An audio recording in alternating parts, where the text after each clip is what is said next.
Hi everyone, it's me, Dan, back again with George Bear to tell you another story from the Bible. This story is from the Old Testament and is about a man named Jonah and a big fish. One day, God spoke to his prophet Jonah.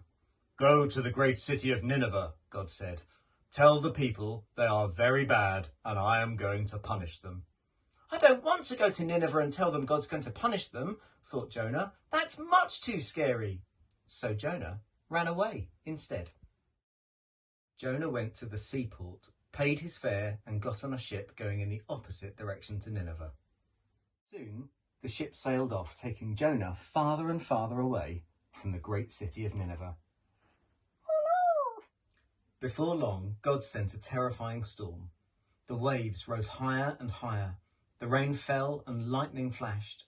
It was soon so rough that the ship almost broke in two. The sailors were very frightened. "God help us!" they cried out. "Don't let us all drown!"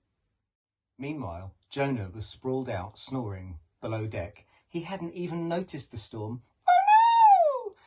The captain clambered down to the bottom of the ship to find Jonah. "Wake up!" he shouted. "Help us pray! Perhaps God will listen to you." Jonah woke up, startled. "God won't hear me," he told the captain. "This is all my fault, because I disobeyed God. I shouldn't be on your ship at all. I'm supposed to be in Nineveh. That's why God sent the storm." Jonah climbed up on deck with the captain.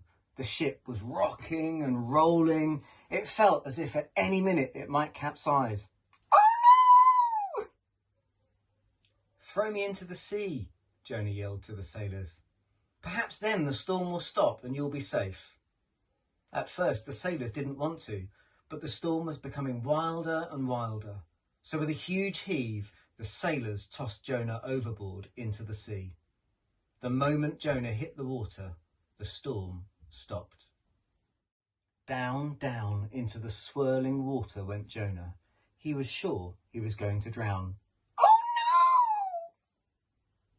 Then all of a sudden, gulp, something swallowed Jonah whole. He was inside the stomach of a huge, great, big, enormous, gigantic fish that was swimming past.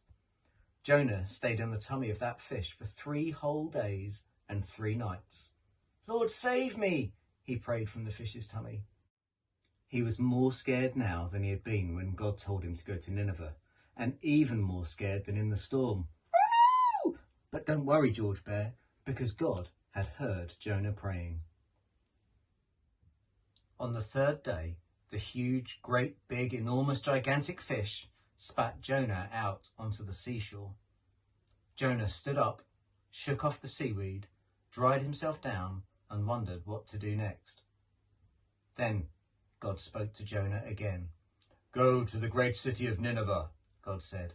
"Say to the bad people there, God is going to punish you." This time, Jonah did what God said.